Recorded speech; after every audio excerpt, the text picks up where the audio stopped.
করছেন অর্চনাদি সিএ থেকে শুরু হয়েছে ভয় দেখানো। আমি বলবো তারও আগে রাম মন্দিরের দরজা খুললো, মুখ্যমন্ত্রী হঠাৎ একটা সম্প্রীতি মিছিল নিয়ে বেরিয়ে পড়লো। ওনায় কে খবর দিল যে রাম মন্দিরের দরজা খুঁজছে বলে গোটা দেশ জুড়ে, বিশেষ করে পশ্চিমবঙ্গে কলকাতা শহরের বুকে সম্প্রীতি ভীষণভাবে আক্রান্ত হচ্ছে বা ক্ষতিগ্রস্ত হচ্ছে, আমি জানি না। তারপরে সিএ উনি বেছে বেছে একদম মুসলিমদের নাম করে, মুসলমানদের নাম করে বলে বেড়ান না আপনাদের ভিটেমাটি থেকে তুলে দেবে, যেখানে 6টা সম্প্রদায়ের মানুষকে, ভিন্ন দেশ থেকে আসা মানুষকে নাগরিকত্ব দেওয়ার বিষয়, সেখানে নির্দিষ্ট ওই সম্প্রদায়গুলোর নামের বাইরে থাকা একটি নির্দিষ্ট সম্প্রদায়ের মানুষকে বেছে নিয়ে উনি বলতে শুরু করেন আপনাদের নাগরিকত্ব চলে যাবে। হলো। আচ্ছা, তারপরে সর্বশেষ সুজাতা মণ্ডল, আমি রমজানের কথা বললাম আপনাদেরকে, বাড়ি ভেঙে পড়ার পর 11 জন মানুষ, বিরোধী দলের নেতা বলছেন এটা খুন, গণহত্যা। আজকে সুজাতা মণ্ডল বলছেন রামনবমীর দিন সংখ্যালঘুরা বাড়ি থেকে বেরোবেন না। কেন? হিন্দুর রাম, আমি আমি পাল্টা জিজ্ঞাসা করছি, হিন্দুর রাম, মুসলিমের মোহাম্মদ, খ্রিস্টানের যীশুখ্রিস্ট, এর কোনো উৎসব নেই যে মুখ্যমন্ত্রী বড় মুখ করে বলে বেড়ান উৎসব সবার, আর তার দলের নেত্রী প্রচার করতে গিয়ে বলছেন, তার দলের এমপি প্রার্থী প্রচার করতে গিয়ে বলছেন বেরোবেন না রামনবমীর দিন? সাম্প্রদায়িক প্রচার মনে হয় না? অনেকক্ষণ পরে সুযোগটা পেয়েছি, একটু কথা বলি। প্রথম কথা হলো, আমরা কি পশ্চিমবঙ্গে বাস করি? পশ্চিমবঙ্গ কি ভারতবর্ষের বাইরে একটা রাষ্ট্র নাকি ভারতবর্ষের একটা রাজ্য? এইটা সবার আগে প্রতিটি রাজনীতিবিদের মাথায় রাখা উচিত, কারণ আমরা যারা রাজনীতি করি আমাদের একটা দায়বদ্ধতা থাকে মানুষকে উস্কানো, মানুষকে ভরকানো, ভাঙানো, নিজের পলিটিক্যাল অ্যাম্বিশনকে। এবং ভোটের 21-এর ভোটে তিনি জিতেছিলেন ওই সিএএ বিরোধী জুজুর ভয় দেখিয়ে, এবং এবারও তিনি ঠিক সেই টিউনে যেদিন সিএএ হলো সেদিন শুরু করে দিলেন যে এই করব না, ওই করব না, এনআরসি হবে, নাম কাটানো হবে, ফর্ম অ্যাপ্লিকেশন করলেই আপনি বেরিয়ে যাবেন। এই যে কথাগুলো তিনি বলেছিলেন, তিনি থামতেন না। যদি না আমরা এফআইআর করতাম, যদি না অল ইন্ডিয়া মতুয়া মঙ্গল সংঘ থেকে করে সেটা ইলেকশন কমিশনকে পাঠিয়ে তার মুখটা বন্ধ করা হতো। এবং ইলেকশন কমিশন বলেছেন যা কিছু করেছেন উনি, তিনি ভোটের ডিক্লেয়ারের আগে বলেছেন, এবার যদি বলেন ইলেকশন কমিশনে সেটা করবে, আদারওয়াইজ আমরা হাইকোর্টে মুভ করব। সো টেকনিক্যালি তিনি বলতে পারছেন না। এবং তার যারা সুজাতা এবং অন্যান্য নেতা নেত্রী, তারা নানানভাবে মানুষকে ভয় দেখিয়ে ভোট আদায়ের চেষ্টা করছেন। বাংলার মানুষ বুঝে গেছে যে তৃণমূলের যে কনসলিডেটেড মুসলিম ভোট, যার উপরে ভর দিয়ে তারা 21 এবং তারা জিতেছে ভোট, সেই মানুষগুলো বুঝে গেছে। অর্চনাদি এক মিনিট, অর্চনাদি এখানে একটা প্রশ্ন আছে, এক মিনিট এখানে একটা প্রশ্ন আছে, এক মিনিট অর্চনাদি এখানে একটা প্রশ্ন আছে। এই যে তৃণমূলের কনসলিডেটেড মুসলিম ভোট, আমি শুধু মুসলিম ভোট বলে কথাটা বলছি না, কিন্তু আমি একটু প্রশ্নটা হয়তো একটু বড় হতে পারে, একটু ধৈর্য ধরে শুনবেন। নির্মলা বাবু আছেন, বর্ষিয়ান সাংবাদিক। একটা সময় আমরা যখন রিপোর্টারি করতে আসি আমরা শুনেছিলাম এই বাংলায় নাকি লেফট ভোট ব্যাংক বলে একটা ভোট ব্যাংক আছে, consolidated left vote bank, dedicated left vote. আমার মনে হয় নাগরিকদের দলের নামে, পতাকার নামে, সংঘের নামে, সম্প্রদায়ের নামে এরকমভাবে ডেডিকেটেড বলে দেখাটাই একটা অসভ্যতা। একদম এটা তৃণমূল কংগ্রেস দেখে এবং এটা তৃণমূল কংগ্রেস করতে চায় বলেই সুজাতা মণ্ডল এই প্রচারটা করছেন। বলুন, আমাকে একটু বলতে দেবেন না? বলুন বলুন। আমরা যারা ভারতীয় জনতা পার্টি করি, আমরা ভোট চাই মানুষের কাছে উন্নয়নের জন্য, আমরা ভোট চাই মানুষের কাছে রাষ্ট্রবাদের জন্য, দেশ নির্মাণের জন্য। আমরা উন্নয়নের উপরে পা দিয়ে করি। সেই জায়গায় মমতা ব্যানার্জি যেটা করছেন, প্রথমেই এসে মুসলিমদের ভাতা চালু করে দিলেন, হিন্দুদের সঙ্গে একটা বৈষম্য। প্রথমেই এসে হিন্দু যারা সন্দেশখালী প্রমাণ, সেখানকার মহিলা, হিন্দু মহিলারা দেখছেন তো কিভাবে বিক্ষোভ, প্রতিবাদ, প্রতিরোধ করে তুলেছে। এগুলো কি মানুষ তৈরি করেনি? এগুলো কি বিজেপি শিখিয়ে দিয়েছে? তা তো নয়। এবং সবচেয়ে বড় কথা, তিনি একটা নামাজে, ঈদের নামাজে গিয়ে তিনি বললেন জেহাদি, জেহাদির কথা উচ্চারণ করলেন রাজ্যের মুখ্যমন্ত্রী। কি করে করেন? আপনি একটা ঈদের নামাজে গেছেন, আপনি কি না না আরো আছে, মানুষ বুঝে গেছে আপনারা বক্তব্য করেন। আচ্ছা, অর্চনাদি সুযোগ দেবো, অঙ্কন সুযোগ দেবো। অর্ক কিছু বলছিলেন, তারপর সৌরভ বাবু একটা কোনদের কাছে শুনি। বিজেপির একজন মুখ্যমন্ত্রী সারাক্ষণ নিজেকে সন্ন্যাসী ক্লেম করেন, তিনি সবসময় সন্ন্যাসী হয়ে ঘুরে বেড়াচ্ছেন। তার মানে কি? তার মানে একজন লোক হিজাব পরে নামাজ পড়তে যাবে? এক পেট ভাত খেয়ে হিজাব পরে নামাজ পড়তে যাবে? একজন মুখ্যমন্ত্রী নাকি ওখানে গিয়ে বলবে জিহাদি করুন, উস্কাবে? একটা সম্প্রদায়ের মানুষকে উস্কাচ্ছেন আপনারা। আপনারা উস্কে ভোট বৈতরণী পাওয়ার চেষ্টা করছেন এবং সেটা পাচ্ছেন না বলে আপনাদের এটা হচ্ছে। আপনারা মাইনরিটিদের উস্কাবার চেষ্টা করছেন, কিন্তু তারা কালকে দেখুন, কালকে খিদিরপুরে আমাদের যে মিছিল ছিল আচ্ছা শুনি, আচ্ছা আমাকে হ্যাঁ দেবো দেবো দেবো এই যে রামনবমী নিয়ে যে তৃণমূল জুজু দেখায়, রামনবমীকে যে তৃণমূল কংগ্রেস রাজনৈতিক স্বার্থে হিন্দু মুসলমানের দ্বন্দ্ব লাগাতে ব্যবহার করে, তার উৎকৃষ্ট প্রমাণ হচ্ছে সুপ্রিম কোর্টের নির্দেশে যে এনআইএ তদন্ত চলছে। গত বছর যে একটা সাম্প্রদায়িক হিংসার ঘটনা ঘটেছিল হাওড়ায়, সেখানে কে অ্যারেস্ট হয়েছে জানেন? হাওড়ায় যুব তৃণমূলের নেতা শামীম আহমেদ, যিনি তার স্ত্রী তৃণমূল কংগ্রেসের নির্বাচিত কাউন্সিলর, এবং তিনি অরূপ রায়ের হয়ে হাওড়ায় ভোট করান।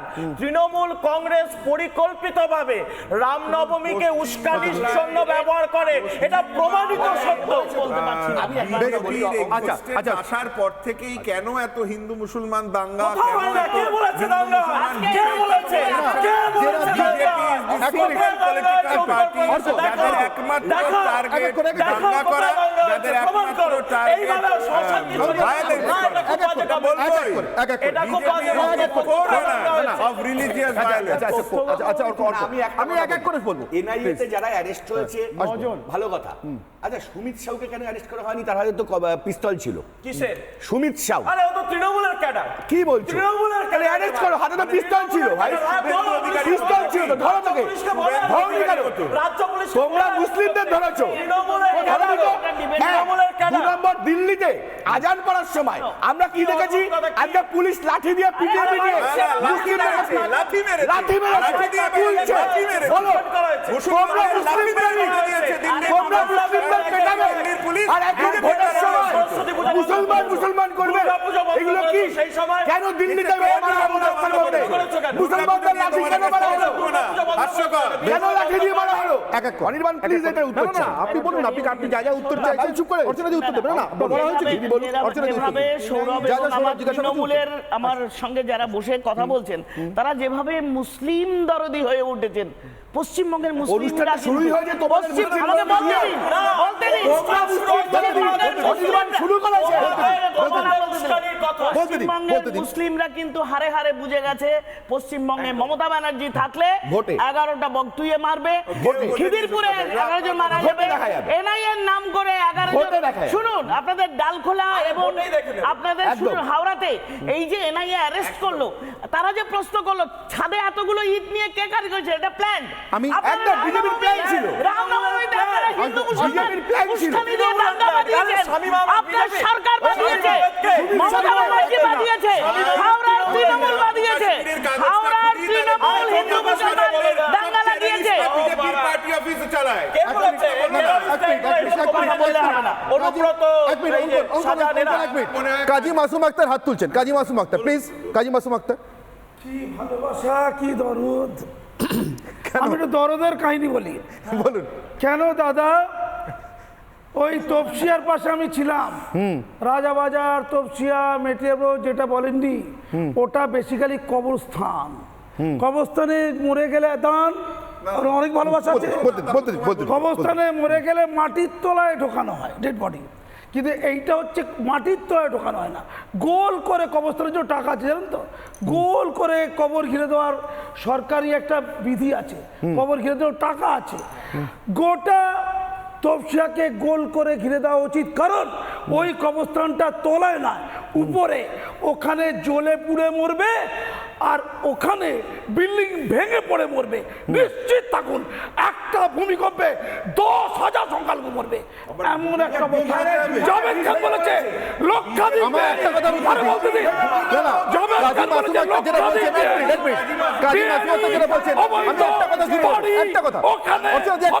শুভেন্দু অধিকারী গতকাল মোমবাতি মিছিলের পর শুভেন্দু অধিকারী একটা প্রশ্ন করেছেন। আমি এই প্রশ্নটা জুড়ে দিচ্ছি, শুনে কি বলছেন শুভেন্দু বাবু, শুভেন্দু অধিকারী বক্তব্য। জনতার রোষ, 11টা গরিব সংখ্যালঘুকে যাদের ভোটে মমতা মুখ্যমন্ত্রী, তাদেরকে এখানে মেরেছে। আমরা রাজনীতি করতে আসিনি, আমরা প্রতিবাদ করতে এসেছি কালো ব্যাচ লাগিয়ে। 10 বছরে এর বাবা আর এর বেটা, দুজন মিলে এখানে যত পুকুর ছিল, যত নালা ছিল সব দিয়েছে, যৌতুক বানিয়েছে, এদের উপরে পড়ে না 5 কোটি টাকার গাড়ি চড়ে মারা গেল 11টা গরিব লোক। আমার নির্মলাবাবুর কাছে একটা নির্দিষ্ট প্রশ্ন আছে শুভেন্দু অধিকারীর বক্তব্যের পরিপ্রেক্ষিতে। নির্মলাবাবুর প্রশ্ন একদম নির্দিষ্ট। সাচার কমিটি পশ্চিমবঙ্গে এবং ভারতবর্ষের নামটা এখন আর শুনতে পাই না কেন? আপনি আশা করি বুঝতে পেরেছেন আমি শুভেন্দু অধিকারীর বক্তব্যের পর এই প্রশ্নটা কেন করছি আপনাকে। কোনো এর মধ্যে কোনো রহস্য আছে কি? হ্যাঁ, রহস্য তো একটাই, ওটা ইমপ্লিমেন্ট করতে পারেনি বলেই তো আজকে সিপিএমকে চলে যেতে হয়েছিল। হ্যাঁ। এটা একটা বড় ফ্যাক্টর। কিন্তু একটা জিনিস নোটিস করুন, খুব ইন্টারেস্টিং, মমতা বন্দ্যোপাধ্যায় ওখানে যাচ্ছেন মুখ্যমন্ত্রী হিসেবে, ওনার দলের লোকেরা বলছেন ওখানে মুখ্যমন্ত্রী হিসেবে দায়িত্বশীল মুখ্যমন্ত্রী উনি গিয়েছিলেন। লিডার অফ দ্য অপোজিশন উনিও ওখানে যাচ্ছেন লিডার অফ দ্য অপোজিশন হিসেবে, দুজনের কেউই রাজনীতি করতে যাচ্ছেন না, অথচ রাজনীতিটা হয়ে যাচ্ছে। কেন হয়ে যাচ্ছে? এই সুজাতার মতো অকিঞ্চিত কিছু মানুষ আছে বলে। এইটা বন্ধ হওয়া দরকার। শুধু কি সুজাতা? এবার আমি আপনাকে বলি, যদি মুখ্যমন্ত্রী নিজে 22শে জানুয়ারি যদি মুখ্যমন্ত্রী নিজে 22শে জানুয়ারির দিনটাকে বেছে নেন কলকাতায় সম্প্রীতি মিছিল করবার জন্য, তাহলে কি শুধু সুজাতা নাকি সুজাতারা আসলে মুখ্যমন্ত্রীকে দেখে অনুপ্রাণিত হচ্ছেন? না, এবার অত সাপোর্ট করলে হবে না। একটা জিনিস বোঝার চেষ্টা করুন, নরেন্দ্র মোদী যখন কাশী করিডোর উদ্বোধন করেছিলেন সেই সময় সবাই বলেছিল তো প্রধানমন্ত্রী নয়, ও যজমানের মতো ব্যবহার করেছে, যে তুলসী ঘাটে গিয়ে পুজো করেছে, যা যা করেছে, এটা ধর্মনিরপেক্ষ দেশে হয় না।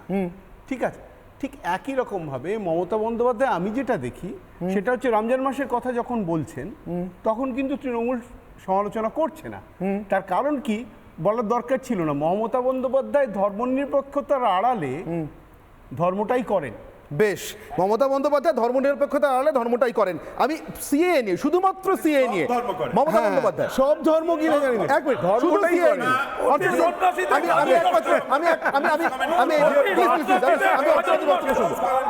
মমতা বন্দ্যোপাধ্যায় সিএ নিয়ে একবার শুনে নি একবার কি করেছিলেন মমতা বন্দ্যোপাধ্যায়। অতিভক্তি আছে, বেশ অতিভক্তি, আমি অতি আদর অতি চিন্তাটাও দেখাচ্ছি সিএ নিয়ে মমতা বন্দ্যোপাধ্যায়। 2015 সালের পরে যারা ভারতে এসছেন তারা সব বেআইনি হয়ে যাবেন। সংখ্যালঘুরাও তো আছেই, ইচ্ছা করেই কালকের দিনটা বেছে নেওয়া হয়েছে, কারণ কালকে থেকে রমজান মাস শুরু হয়েছে, এটা আমরা বুঝি। বিজেপির খেলা হচ্ছে মুসলিমে ভাগ করে দেওয়া। ভারতবর্ষে কি করেছে? মুসলিম সমাজকে সম্পূর্ণ বাদ দিয়েছে। যারা ওপার বাংলা থেকে এসছে বা বিভিন্ন জায়গা থেকে এসছে, মানুষের মধ্যে বর্ণ বৈষম্য করা। বর্ণ বৈষম্যকে আমি মানি না। আর যদি আমার মুসলিম ভাই বোনদের বাদ দেওয়া হয়, আমি সব রাজ্যকে বলবো আপনারাও একে একে তৈরি হন। রমজান মাস চলছে, শান্তিতে রোজা করুন আর আল্লাহর কাছে বলুন, আল্লাহ তাআলা এর তুমি বিচার দিও।